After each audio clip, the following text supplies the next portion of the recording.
Buenas tardes. Vamos a comenzar esta lección 19 de Verdad y Certeza. Eh, Quiero compartirles pantalla para que tengamos el apoyo de este PowerPoint para las cosas que vamos a estar discutiendo hoy día. Lo que estuvimos conversando el martes pasado tiene que ver con la teoría de la verdad como correspondencia. Recuerden ustedes que se trata de la teoría realista por muy lejos más popular, más defendida a lo largo de la historia, incluso en nuestros días. Dentro de las teorías realistas es la más característica, sin ninguna duda.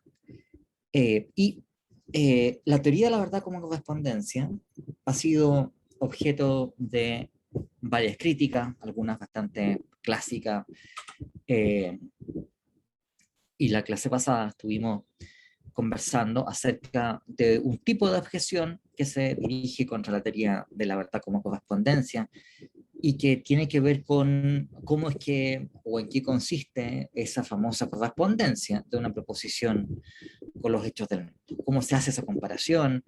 Hay cuestionamientos que tienen que ver con esa relación entre proposiciones y hechos.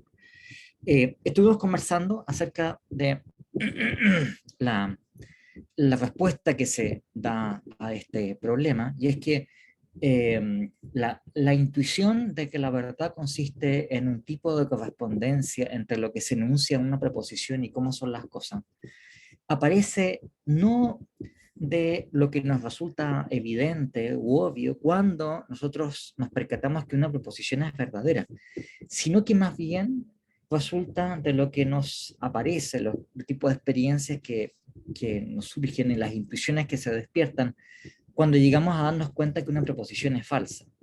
Porque precisamente en los casos en donde nosotros llegamos a enterarnos o a darnos cuenta que una proposición es falsa, es porque se nos hace patente el contraste o la diferencia entre lo que enuncia la proposición y cómo son las cosas.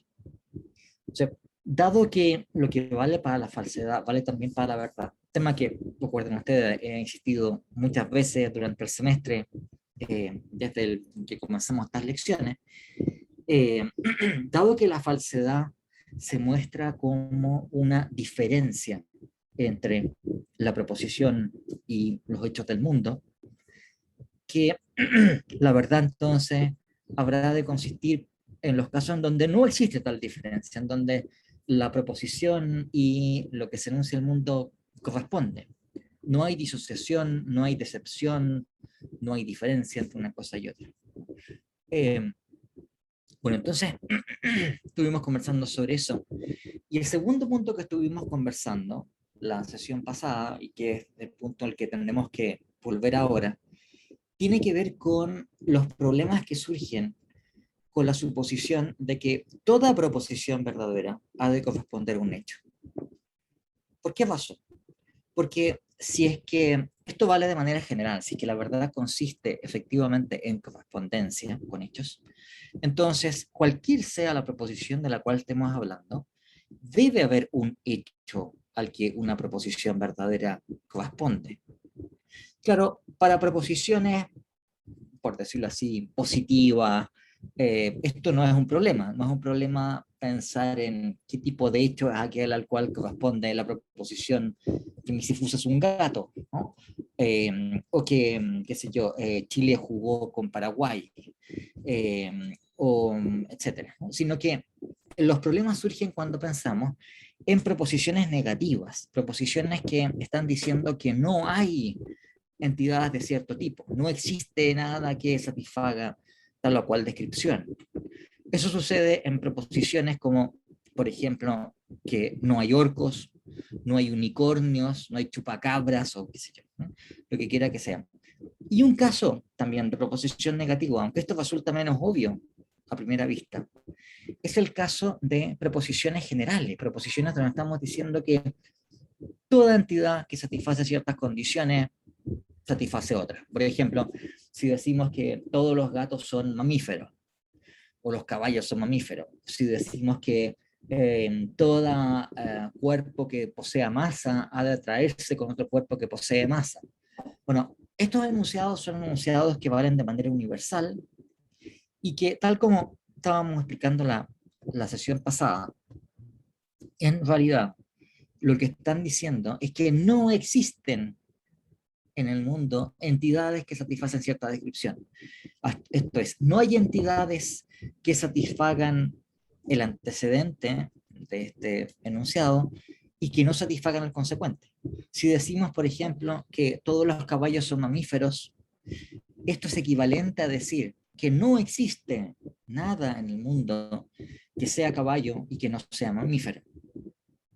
Lo que está haciendo el enunciado, todo caballo es mamífero, que como ustedes pueden ver aquí es un condicional cuantificado universalmente. ¿No? Estamos diciendo que para todos los objetos del dominio vale que si son caballos son mamíferos. Este enunciado es equivalente a decir que no hay nada en el mundo, ningún objeto, que al mismo tiempo sea caballo y no sea mamífero. Ahora, ¿por qué pasa eso? Porque, bueno, el enunciado, todo caballo es un mamífero, es un enunciado que resulta verdadero incluso en el caso de que no existan caballos, ¿no? Aunque no existan caballos, sigue siendo verdadero que todo caballo es un mamífero, porque si algo fuese un caballo sería un mamífero. ¿Okay? Por tanto, lo que realmente está anunciando la proposición todo caballo es un mamífero es una prohibición, es una negación dirigida al mundo. El mundo no contiene entidades que cumplan con la condición de ser caballo y no cumplan con la condición de ser mamífero. Esto es también una proposición negativa. Por tanto, lo que ustedes pueden ver aquí es que se trata de un caso eh, específico de los casos generales sobre proposiciones negativas. Y estas proposiciones negativas, entonces, si son verdaderas, y nos parecen verdaderas, según todo lo que sabemos, no hay orcos, ¿de acuerdo? Ni elfos de los bosques. Si son verdaderas, y si la verdad consiste en correspondencia con hechos, entonces tiene que haber algún hecho al que correspondan esas proposiciones verdaderas. Tiene que haber un hecho que consista en que no hay orcos. O la cuestión es, bueno, el mundo está constituido por objetos, cosas que tienen propiedades, que están entre sí conectados con ciertas relaciones, y por decirlo así, no hay negaciones en el mundo. Por supuesto, hay proposiciones que nosotros formulamos que tienen un carácter negativo. Hay oraciones negativas en nuestros lenguajes, pero el mundo está constituido por los objetos de los cuales esté constituido, con las propiedades que esos objetos obtengan y las relaciones que esos objetos tengan. No está constituido por no objetos, ¿no? Que tienen no propiedades y que no tienen no relaciones. ¿Verdad? No hay tal cosa en el mundo. O en principio, una concepción ontológicamente razonable sobre el mundo, cualquiera sea la naturaleza que uno después vaya a postular para los objetos y para las propiedades y relaciones, no debería incluir dentro de, por decirlo así, las entidades del mundo, negaciones o no orcos o qué sé yo, ¿no? No chupacabra, por decir cualquier cosa. Eh, entonces ustedes pueden darse cuenta que tenemos aquí un problema. Si la teoría de la verdad como correspondencia es una teoría que debemos suponer razonable, deberíamos entonces ser capaces de dar una explicación eh, coherente, verosímil, acerca de cómo es que esas proposiciones tienen hechos a los cuales corresponden. Entonces, el problema filosófico aquí ha sido tratar de especificar esto. Ahora, yo les comenté que incluso ha habido algunos filósofos, eso pasó con Bertrand Russell, en unas famosas conferencias que en su tiempo causaron escándalo, ¿ya? En la Universidad de Harvard, donde dijo, bueno, sí hay hechos negativos. Por eso fue su solución, fue decir, no, hay hechos negativos, hay algo así como un hecho del hecho de no haber orcos. ¿Bien? Pero esa es una salida, si ustedes quieren, una respuesta un poco extrema a este tipo de dificultad. La, la posición que ha sido, los tipos de solución que han sido propuestas a este problema, han tratado de encontrar o bien buscar algo que pueda hacer las veces y que pueda cumplir la función de ser un hecho, el hecho en cuestión al cual van a corresponder estas proposiciones, o, en otros casos, lo que se ha intentado por parte de distintos filósofos ha sido introducir algunas restricciones a la idea de que toda proposición verdadera es una proposición que corresponde a hechos. La idea sería, esto vale para proposiciones que tienen ciertas características especiales, son proposiciones atómicas. Y para otras proposiciones que no son las proposiciones básicas o elementales o atómicas, esas proposiciones son verdaderas o falsas de acuerdo o en virtud de el valor de verdad que tengan ya independientemente de las proposiciones que componen estas proposiciones complejas, moleculares o no elementales. Bueno, entonces vamos a considerar estas dos grandes alternativas. Yo no les voy a, en fin, no me tomo ninguna posición sobre este respecto. Hay, en fin, distintas alternativas que uno puede tomar aquí, pero vamos a considerar por lo menos estas dos grandes estrategias de manera general acerca de esta cuestión.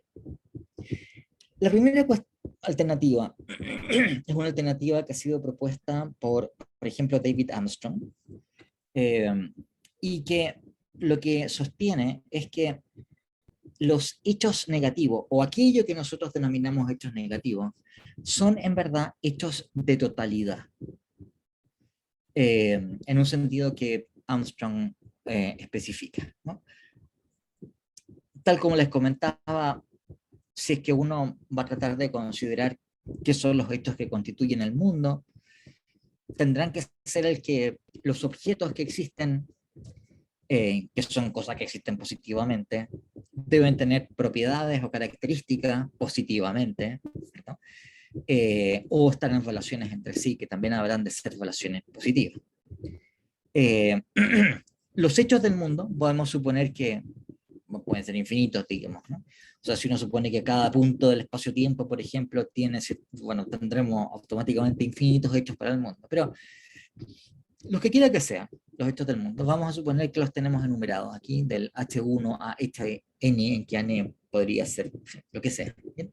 Están dados todos los hechos del mundo, y el hecho de totalidad en cuestión, al que hace apelación, al que hace alusión Armstrong, es que H1 a Hn son todos los hechos del mundo. O sea, ¿qué es lo que hace, o cuál es el hecho al cual corresponde entonces la proposición de que no hay orcos? Bueno, consiste en todos los hechos que componen el mundo y además a el hecho, que si ustedes quieren, es un hecho de segundo orden, de que estos son todos los hechos del mundo. Ahora, ¿por qué es importante esta segunda cualificación? Porque eh, perfectamente uno puede considerar o concebir la posibilidad de que se den exactamente los mismos hechos que se dan en el mundo, y bueno, ustedes, esos hechos son hechos, entre comillas, positivos, o sea, es que un objeto tiene ciertas características positivamente y está en relación con otros objetos también positivamente. Entonces, es compatible o es posible que se den exactamente esos mismos hechos en otro mundo posible, pero en ese mundo posible, junto a los hechos, exactamente los mismos hechos que se dan en nuestro mundo, en el mundo actual, se den otros hechos adicionales. O sea, por ejemplo, en el mundo actual no hay orcos, ¿de acuerdo? O sea que si uno hace la especificación de todos los hechos del mundo, esto es, todos los objetos existentes en el mundo, si ustedes quieren, además, cualificado temporalmente, todos los objetos que han existido en el mundo, existen ahora en el mundo y existirán en el mundo hasta el fin de los tiempos, con sus propiedades, con sus relaciones, no incluyen ningún orco, ¿de acuerdo? Entonces sería compatible que en otro mundo posible tengamos exactamente esa misma totalidad de hechos y además tengamos, no sé, montones de orcos. A lo mejor no están interactuando con nosotros, digamos que si los orcos están en una región desconectada, en fin, muy lejana, tal que no hay posibilidad de que nos lleguen señales de los orcos a nosotros, así que no están tan lejos en fin, que los orcos no podrían tomar una nave espacial, por ejemplo, y venir a invadirnos o cosas por el estilo. Pero hay orcos, ¿verdad? Entonces, vale exactamente lo mismo que vale en el mundo actual, pero en ese mundo posible la validad es más extensa de cómo es el mundo actual. En el mundo actual pasan ciertas cosas, pero en ese mundo posible pasan exactamente las mismas cosas y pasan otras más. Por ejemplo, que hay un montón de orcos, está la Tierra Media, está Gandalf el Mago, lo que ustedes quieran. ¿Verdad? Entonces, ustedes se pueden dar cuenta que no basta con la especificación de cuáles son todos los hechos del mundo, sino que se requiere además la especificación de que estos son todos los hechos del mundo. O en otras palabras, que no hay ninguno adicional, ¿no? El hecho al cual corresponde a la preposición no hay orcos, entonces, sería este hecho de totalidad, de que estos son todos los hechos del mundo, que no incluye ningún orco, y no hay ningún otro. Estos son todos los hechos, ¿verdad? Y por eso entonces, noten ustedes que el hecho al cual corresponden todas estas proposiciones negativas, hay discusión si en algunos casos uno pudiese buscar un hecho distinto, pero son ejemplos más o menos sofisticados y alambicados. La cuestión es eh, que todas estas proposiciones negativas, como no hay, qué sé yo, ¿no? No hay, no existe la pincoya, no hay unicornios, no hay orcos, trasgos, elfos de los bosques, lo que sea. Son proposiciones verdaderas que corresponden al mismo hecho, porque es el mismo hecho de totalidad. El hecho de que todos los caballos son mamíferos, por ejemplo, también, o sea, piensen ustedes, consiste en el hecho de que nada es un caballo y no es un mamífero, también corresponde al mismo hecho, que es el hecho de totalidad, de que el mundo no contiene ningún caballo que no sea mamífero. Eh, y, bueno, entonces esa sería la idea. Entonces, que las proposiciones negativas, después de todo, desde la perspectiva de Armstrong, sí corresponden a un hecho. Ahora es un hecho peculiar, digamos, es un hecho, si ustedes quieren, omniabarcante, es un hecho mucho más extenso y complejo de un hecho más localizado, como el hecho de que Missy sea un gato, por ejemplo, o que hay una mesa en la habitación. Pero sigue siendo un hecho de totalidad.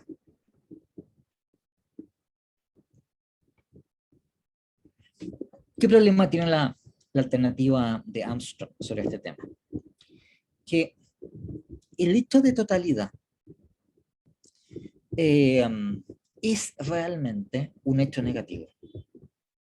Entonces, lo que estamos buscando nosotros es algo, un hecho, que sea aquello en que consista la verdad o a lo cual correspondan proposiciones como no hay orcos, por ejemplo. Y voy a decir, mira, consiste en el hecho en que H1, Hn son todos los hechos del mundo.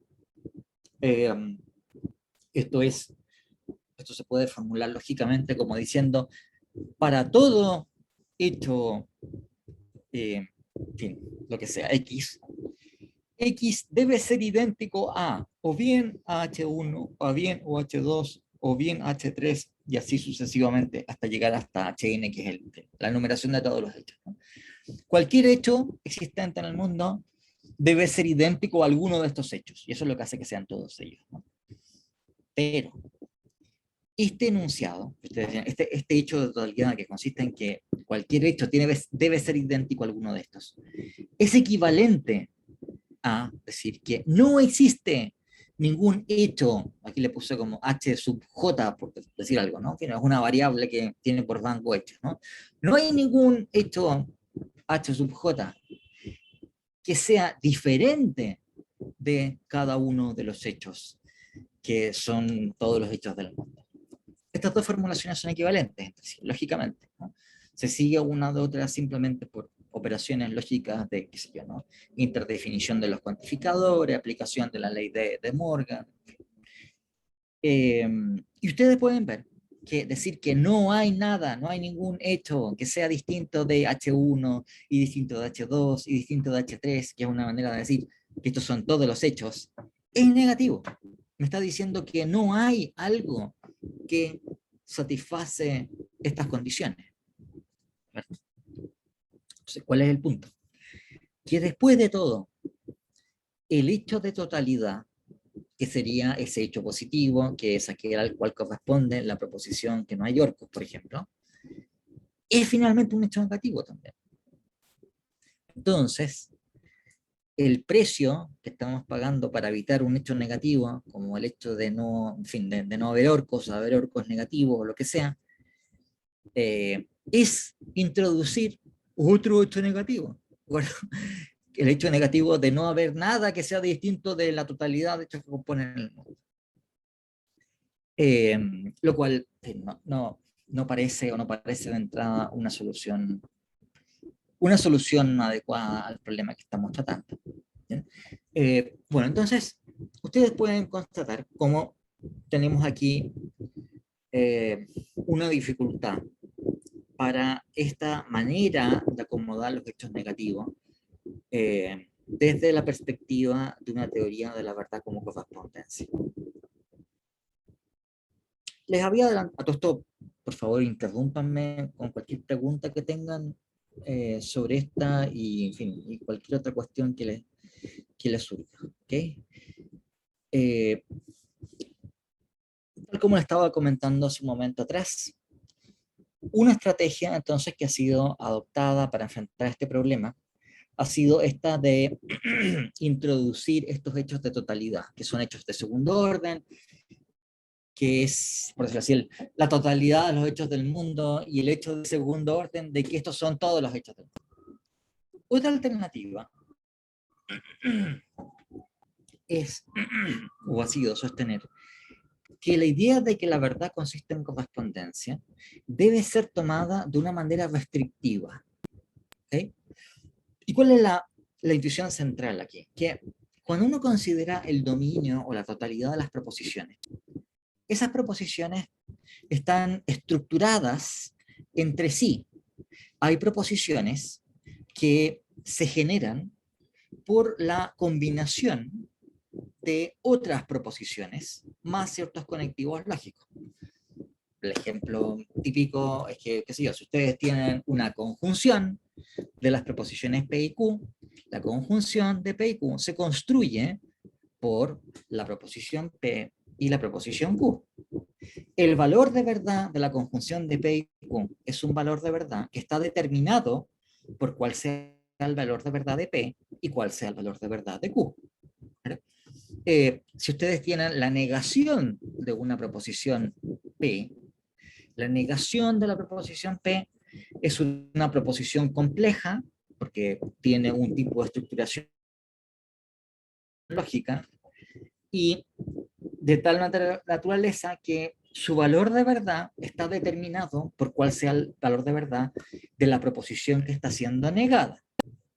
Si la proposición negada es verdadera, su negación es falsa. Si la proposición negada es falsa, su negación es verdadera. ¿Cierto? Si ustedes tienen una implicación, al menos implicación material, también lo que hemos considerado varias veces durante el semestre es que su valor de verdad está determinado por cuáles son los valores de verdad de las proposiciones que están conectadas por el condicional. Ese condicional, yo tengo, sí, yo, el condicional si P entonces Q, es un condicional que resultará falso si es que el antecedente P es verdadero y el consecuente es falso, y será verdadero en todo otro caso. Bueno, entonces, lo que ustedes tienen es que las proposiciones, cuando tienen ese grado de complejidad lógica, sus valores de verdad son una función de los valores de verdad de las proposiciones que están siendo conectadas y estructuradas lógicamente en virtud de estos operadores y conectivos. Entonces, ¿la idea cuál sería aquí? Que si uno considera la totalidad de las proposiciones, suponiendo que estuviese dado, ¿no? Y el plexo, el conjunto de estructuras que surgen por la aplicación reiterada, porque más puede ser iterativa, así como ustedes tienen P y lo niegan, ustedes pueden negar la negación de P y pueden negar la negación de P y así al infinito. No hay ninguna cota superior, digamos, en el dominio de proposiciones que pueden tener grados de complejidad lógica arbitrariamente altos. Pero esa totalidad tiene que tener una base. esa base está constituida por preposiciones que no están estructuradas a partir de otras preposiciones. Esas preposiciones, que tienen ese carácter básico, por así decir, son la base a partir de la cual se genera la totalidad de las proposiciones por la operación iterativa de los conectivos lógicos. ¿Ya? Esa totalidad requiere entonces una base, y esa base está conformada por proposiciones que, por así decir, su complejidad lógica es cero. ¿Okay? Sobre eso uno va aplicando, ¿no es cierto? Operadores lógicos, y vamos teniendo niveles arbitrariamente altos de complejidad, pero requerimos ese nivel básico. ¿Okay? Ese nivel básico, bueno, ha recibido distintos nombres. Por ejemplo, Russell, de que les comenté que tenía estas proposiciones estrechas negativas, Russell las llamaba proposiciones atómicas, usando una metáfora química. ¿Ya? Así como, bueno, tenemos compuestos moleculares y átomos que integran los compuestos moleculares. Entonces, aquí también nosotros podemos pensar en proposiciones moleculares que están compuestas por otras cosas, y los elementos últimos son atómicos, son, perdón, proposiciones atómicas. Bien, otros autores han hablado de proposiciones elementales, elementar satse, decía Wittgenstein, ¿no? Otros autores que suponían que esas proposiciones básicas requerían tener siempre un tipo de, deberían estar describiendo situaciones empíricamente constatables, lo llamaban proposiciones protocolares, protocol satse, lo llamaban. De lo mismo el nombre, ustedes pueden ver que la idea sigue siendo la misma. La totalidad de proposiciones, no importa su grado de complejidad lógica, tiene una base desde la cual se genera, y esa base está constituida por esas proposiciones llamadas atómicas o elementales. Entonces, ¿cuál es el punto? Que cuando se trata de las proposiciones elementales, su verdad consiste en correspondencia. O sea, en el grado mínimo, las proposiciones elementales habrán de consistir en la atribución de una propiedad, en la predicación o atribución de una propiedad de algún objeto, o la atribución de una relación de una pluralidad de objetos. Y esas proposiciones elementales son proposiciones que, cuando son verdaderas, su verdad consiste en correspondencia con los hechos, ¿verdad? Y cuando no corresponden a los hechos, esas proposiciones elementales, entonces son falsas. ¿Okay? Así, ¿cuál es el punto? Que las proposiciones complejas no es que correspondan a un hecho, sino que su verdad o falsedad está determinada por cuál sea la verdad o la falsedad de las proposiciones elementales, como ustedes saben, cuya verdad o falsedad depende de correspondencia con hechos, y la naturaleza de su estructura lógica. O sea, por decir algo, ¿por qué razón la proposición no hay orcos es verdadera? No porque la proposición corresponda a un hecho negativo, que sea una sombra de orco, un orco fantasmago, o lo que quiera que sea, sino porque es una negación, o sea, es una proposición compleja, lógicamente, que consiste en la aplicación de un operador de negación sobre una proposición que es lo negado, que es la proposición de que hay orcos, ¿okay? Y la proposición de que hay orcos no corresponde a ningún hecho. Como la proposición no hay orcos no corresponde a ningún hecho, porque no hay orcos, entonces la negación de esa proposición resulta verdadera. ¿Bien? O pensemos, ¿por qué razón resulta verdadera? O sea, la proposición, qué sé yo, hoy es jueves y es de día. ¿Okay? Bueno, es una proposición verdadera no porque corresponda a algo así como un hecho conjuntivo en el mundo, sino porque es una conjunción de proposiciones elementales del tipo es de día y es jueves, y la proposición elemental es de día es verdadera porque corresponde a un hecho, y la proposición elemental es jueves, es verdadera porque corresponde a un hecho. Entonces, como ustedes pueden darse cuenta, esta alternativa es una alternativa que, uno, preserva la idea central de que la verdad consiste en correspondencia con hechos, pero esto tiene una validez restringida para las proposiciones que conforman la base de, por decirlo así, la extensión total de proposiciones que es generada por aplicación iterativa de operadores y conectivos lógicos. ¿Okay? Eh, bueno, no sé si tienen alguna pregunta en particular sobre esto. Eh, Tengan en cuenta algo que yo les comenté un par de sesiones atrás, ¿no? Frente a estos mismos problemas que estamos indicando, entonces, ustedes también tienen alternativas teóricas de filósofos que dicen, mira, no pretendas tú especificar en qué consiste la verdad en términos de correspondencia o cualquier otra cosa. Es un hecho primitivo de que hay proposiciones verdaderas y otras que son falsas, y punto. Eso es. No hay más que decir, ¿no? Y las proposiciones verdaderas, bueno, satisfacen el principio de equivalencia, vale para ellos principios de conmutación, como lo vimos a comienzo del semestre. Eso es, ¿no? Eso no depende de factores epistémicos. ¿Bien? Bueno, y está también la posición de otros filósofos que van a decir, mira, las proposiciones verdaderas son proposiciones que son idénticas a un hecho del mundo. ¿Se acuerdan ustedes que hablamos de eso? ¿No? De la idea de verdad como identidad. ¿No? Bueno, por eso sí, son concepciones en donde no es que las proposiciones deban describir o representar adecuadamente hechos del mundo. El mundo está constituido por proposiciones. O sea, en vez de decir que son hechos, digamos, son proposiciones los que constituyen el mundo. Y cuando nosotros decimos algo verdadero es porque hemos tenido éxito en expresar alguno de ellos. Y cuando decimos algo falso es porque hemos fracasado en nuestro empeño en seleccionar alguno de esas proposiciones que son los habitantes del mundo. Es un esquema completamente distinto al que hemos estado considerando aquí, pero son también alternativas abiertas. ¿Okay? Eh,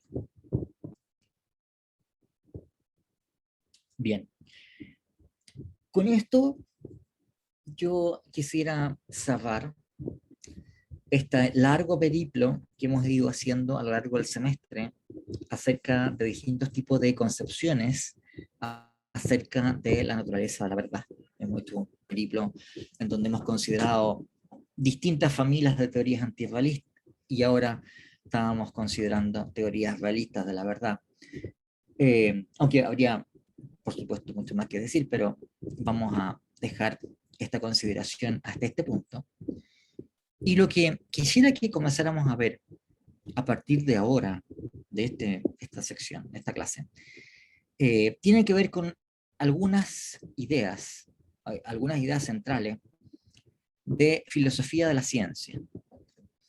Yo creo que les he adelantado que me ha parecido que esto es más importante que discutir otras cosas de epistemología general, aún a riesgo de que, por lo que he visto, por ejemplo, la distinción entre teorías fundacionalistas y coherentistas de la justificación es una cosa que ustedes posiblemente requerirían o les convendría que se les explicara más, digamos, o qué sé yo, hay otro tipo de alternativas también y de cuestionamientos en epistemología general que son interesantes, son importantes. Pero dado el tipo de orientación que ustedes tienen, creo que es más importante discutir algunas ideas sobre filosofía general de la ciencia. Esto es acerca de cuestiones que tienen que ver con, en primer lugar, la naturaleza de la ciencia. Esto es, ¿qué es lo que debamos entender por ciencia o por empresa científica, actividad científica, etcétera? Y qué es lo que hace que nuestra actividad científica, o lo que denominamos ciencia natural o ciencia en general, también vale para ciencias formales y podemos hacer consideraciones parecidas para ciencias sociales, ciencias humanas y otro tipo de cosas. El caso focal son las ciencias naturales. ¿Qué es lo que hace que eh, lo que se considera justificado en virtud de esa actividad, esas disciplinas, se considera efectivamente justificado? Bueno, ¿qué es lo que hace que la ciencia tenga valor racional? ¿No? El primer problema, bueno, entonces vamos a avanzar un poquito. El primer problema es un problema que se ha conocido en la literatura en los últimos 100 años como el problema de la demarcación. ¿Por qué? Porque se trata de ser capaces de delimitar o demarcar qué es lo que es verdaderamente ciencia de lo que no lo es. Ahora, ¿por qué esto? Ustedes se pueden imaginar, este tipo de consideraciones pueden ser importantes. Bueno, porque dado el prestigio social de la ciencia, hay muchas cosas que quisieran aparecer como ciencia o que se autoatribuyen el carácter de una ciencia sin que quizás lo sea. O sea, quiero decir, no es necesario que yo le dé ningún tipo de, de ejemplo muy preciso para que ustedes se den cuenta que estas cosas, pero ha pululado siempre, ¿verdad? Entonces, eh, disciplina o pseudodisciplina eh, en donde lo que se está haciendo ahí eh, no merece el calificativo de ciencia. Es otra cosa. Es, por ejemplo, una pretensión ideológica, ¿verdad? Eh, que se reviste con el ropaje o que asume un cierto discurso como si fuese una actividad científica, cuando en realidad no es una actividad científica, y no merece que le asignemos el mismo valor que a una disciplina científica, respecto de otras que sí lo son. Entonces, hay un problema que tiene que ver con la demarcación de qué es lo que constituye verdaderamente ciencia de lo que no constituye ciencia. Y una pregunta que está asociada a esta es la pregunta por la justificación. Es, nosotros en general le asignamos un valor epistemológico a la ciencia. Esto es, la ciencia constituye, si ustedes quieren, si uno considera formas de conocimiento que somos capaces de alcanzar, que lo hacemos en muchas áreas. Digamos. Yo ahora sé, por ejemplo, que, qué sé yo, que hay una mesa en mi habitación. Eso no es conocimiento científico, pero es una forma de conocimiento. ¿Verdad? Pero dentro de las formas de conocimiento, la ciencia aspira o mucha gente tiende a asignarle a la ciencia un carácter preeminente dentro de las formas de conocimiento. Esto que la ciencia natural es la forma de conocimiento en su sentido prioritario. Hay otras cosas que también puede ser conocimiento, pero el ejemplo más claro, más paradigmático de qué es lo que es conocimiento, es lo que la ciencia ha conseguido. Eh,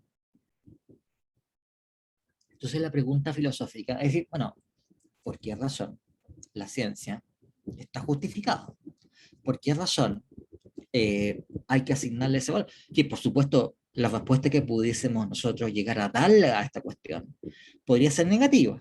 De hecho, han habido filósofos que han sostenido cosas de ese estilo, diciendo que la ciencia, en realidad, la pretensión que tiene la ciencia de erigirse en un lugar de privilegio o de pretender ser una forma prioritaria y paradigmática de acceso a la realidad es ilusoria, ¿no? ¿Se acuerdan que hablamos de formas de relativismo? Bueno, ha habido corrientes relativistas en particular que han adoptado posiciones de ese estilo. Eso ha pasado, por ejemplo, en posiciones postmodernistas. Es también un tipo de actitud que curiosamente, por ejemplo, han adoptado algunos sociólogos de la ciencia.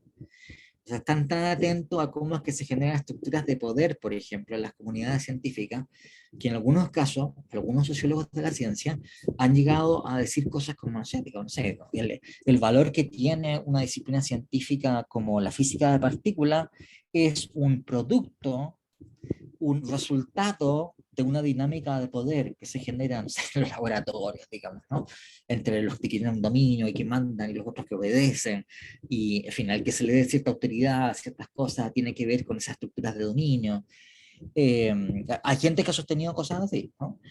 Hay gente que ha sostenido posiciones autodenominadas anárquicas epistemológicamente. ¿Sabías que, por decirlo así, no hay ninguna jerarquía entre las formas de conducir una investigación, por las cuales algunas de ellas estén más probablemente dirigidas a obtener resultados confiables epistemológicamente y otras no? Dan lo mismo, todas ellas, ¿no? Son todas igualmente respetables. Por tanto, lo que te diga un chamán, digamos, mirando una bola de cristal, tiene el mismo valor epistemológico que lo que te puede decir un científico en su laboratorio vestido con una bata blanca y después de haber hecho experimentos.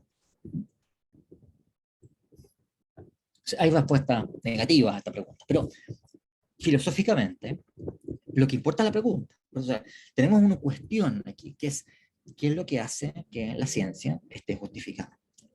Y estas dos preguntas, además, la pregunta sobre cómo es que podemos delimitar lo que es científico de lo que no es científico, y la pregunta por la justificación, son preguntas que de hecho han estado conectadas sistemáticamente entre sí.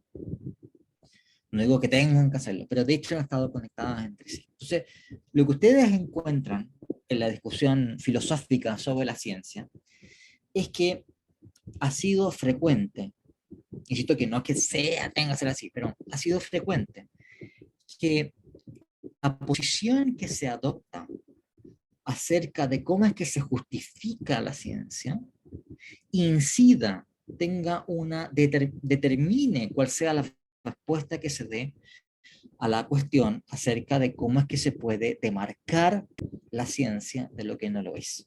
O sea, si ustedes quieren, como se supone que la ciencia es una forma de conocimiento paradigmático, lo que hace que la ciencia sea un conocimiento paradigmático es precisamente lo que nos permite diferenciar lo que es auténticamente científico de lo que no lo es. Entonces, lo que vamos a ver es que hay una serie de posiciones que en distintos momentos han tenido prevalencia en el siglo pasado, eh, posiciones acerca de cuál es la naturaleza de la justificación que se puede alcanzar en ciencias naturales, tienen como una función el permitir entregar un criterio de demarcación de ciencia y no ciencia. Insisto en que esto no es que tenga que ser así, digamos, no es que cualquier respuesta posible a un problema tenga, pero de hecho hay razones sistemáticas por las cuales estas dos cosas han estado tradicionalmente conectadas. Bueno, lo que yo voy a hacer es que vamos a prestar atención a algunos hitos especialmente importantes en la historia de las cuestiones filosóficas acerca de la ciencia. Bueno, buena parte del siglo pasado, por supuesto, también importa lo que pasa en las discusiones contemporáneas, o sea, de los últimos 20, 30 años, pero la idea es ofrecerle a ustedes un marco donde se entienda cómo se llega a ese tipo de discusiones más recientes, más contemporáneas, acerca del valor y la naturaleza de la ciencia.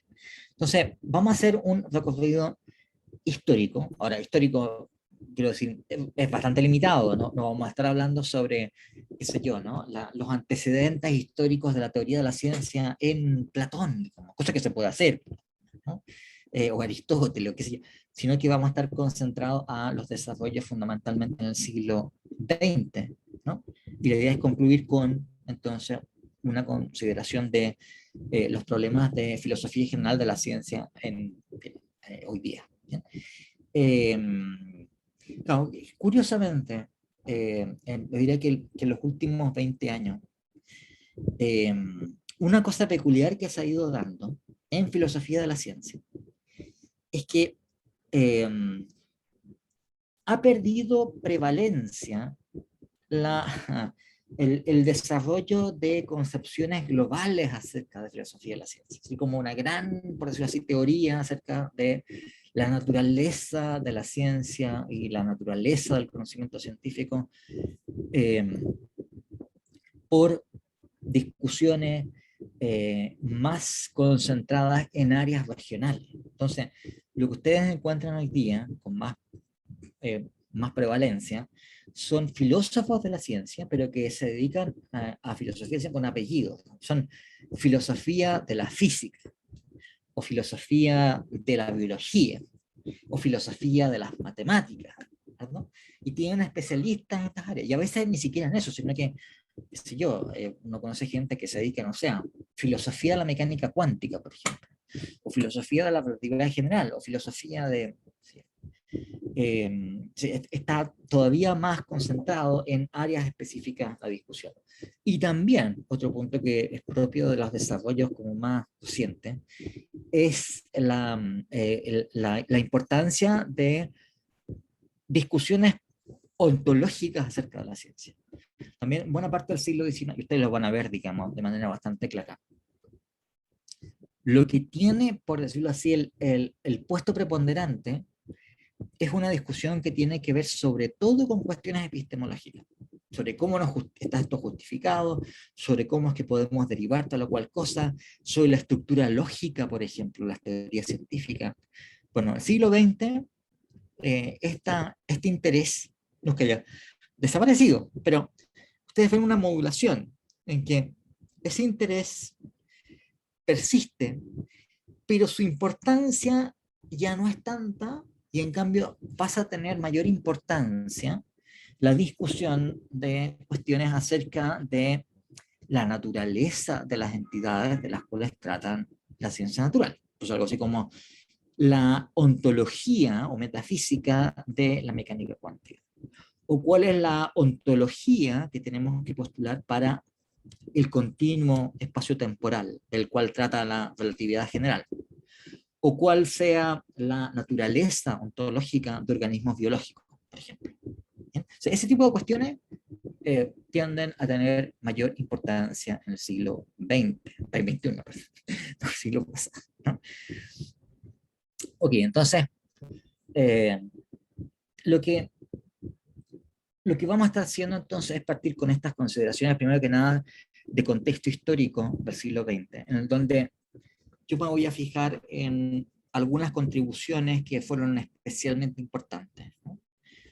En primer lugar, vamos a considerar eh, la relevancia que tuvo el llamado empirismo lógico o también llamado neopositivismo lógico, especialmente en la primera mitad del siglo XX. Buena parte de las discusiones posteriores son reacciones contra ciertas tesis que fueron adoptadas en ese periodo y que por decenios, en muchos casos, se consideraban, por decirlo así, como, en fin, cosas ya asentadas, digamos, puntos de partida a los cuales se partía la discusión y que se asumían como dados.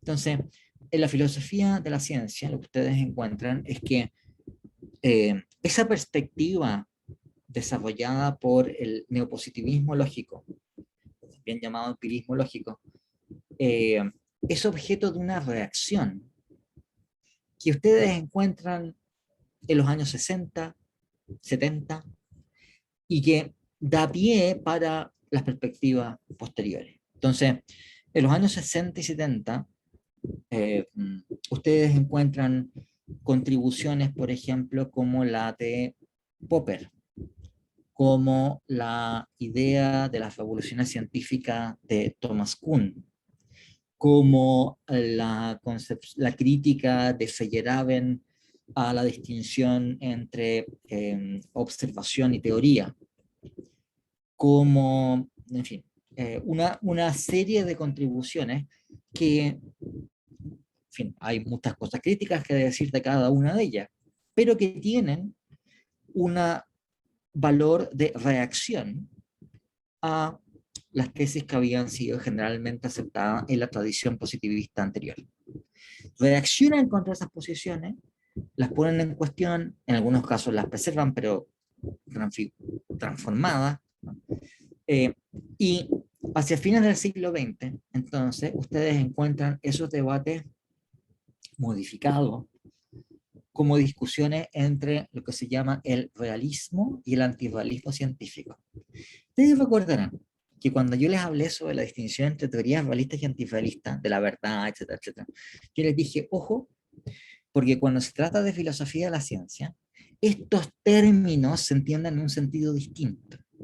Entonces, bueno, vamos a ver eso, ¿no? Porque no son distinciones acerca de concepciones metafísicas realistas o antirrealistas, sino que tienen que ver con una actitud realista respecto de, por decirlo así, una confianza mayor o menor en lo que pretenden mostrarnos las ciencias naturales.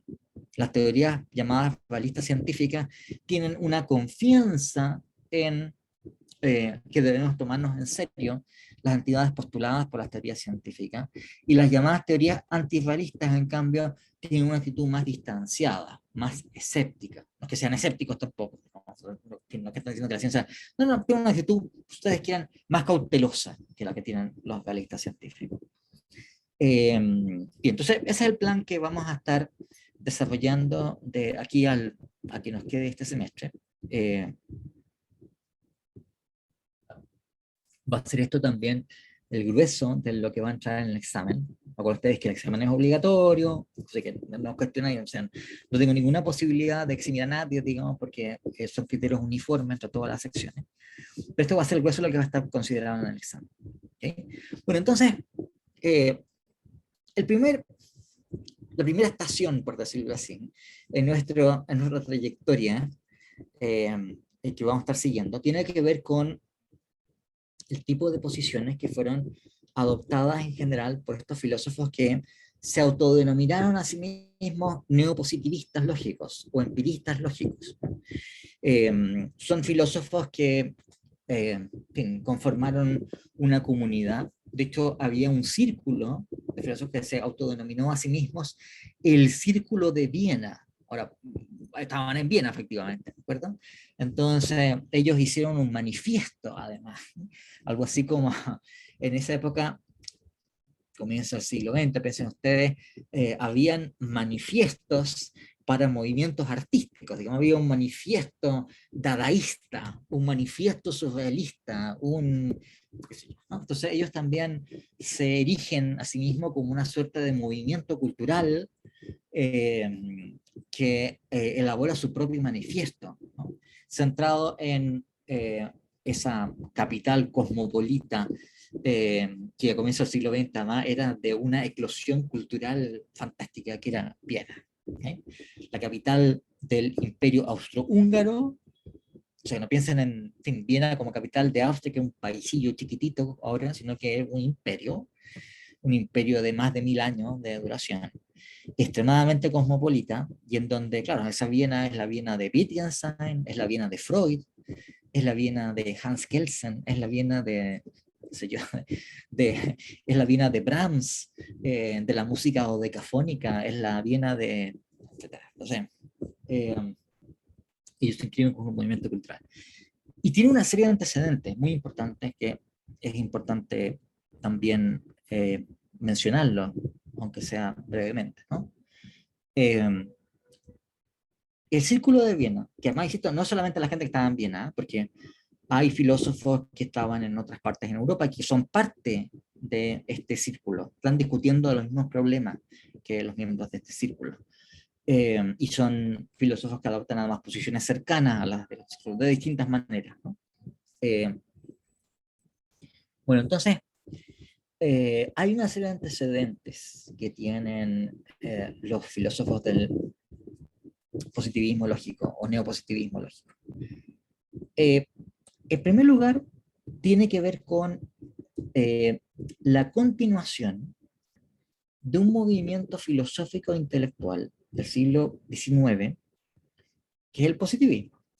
O sea, ellos son neopositivistas porque son continuadores de la tradición positivista. Pero son continuadores de esa tradición positivista del siglo XIX con un agregado, que es este adjetivo que lo colocan, lógico.